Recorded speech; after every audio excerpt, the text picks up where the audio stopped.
বিশ্বকাপের বাকি আর মাত্র কয়েকদিন। টানা দ্বিতীয়বারের মতো নারী বিশ্বকাপ খেলতে যাচ্ছে বাংলাদেশ নারী দল। ইতিমধ্যেই বিসিবির পক্ষ থেকে ঘোষণা করা হয়েছে স্কোয়াড। বিশ্বকাপ খেলতে উড়াল দেওয়ার আগে উইমেন চ্যালেঞ্জ কাপের আয়োজন করেছে বাংলাদেশ ক্রিকেট বোর্ড।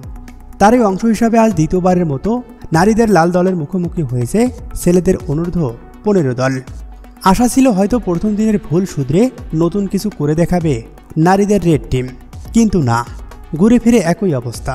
বরং আগের চেয়েও অসহায় আত্মসমর্পণ করল নারীরা। এদিন আগে ব্যাট করতে নেমে শুরু থেকেই ছেলেদের বোলিং তোপে পড়ে নারীদের লাল দল। কোনো ব্যাটারই সেভাবে দাঁড়াতে পারেননি। শেষ দিকের উইকেটগুলো তাসের ঘরের মতো চুরমার হয়েছে। মাত্র 20.4 ওভারে সবকটি উইকেট হারিয়ে 49 রান তুলতে সক্ষম হয় বাংলাদেশ নারী দল। মাত্র অর্ধশতক রানের জবাব দিতে নেমে ছেলেরা মাত্র 2 উইকেট হারিয়ে 11.5 ওভারেই লক্ষ্যে পৌঁছে যায়। আর এরই মধ্য দিয়ে নারীদের লাল দল দুবার ছেলেদের অনূর্ধ্ব 15 দলের মুখোমুখি হয়ে দুবারেই হেরে বসল।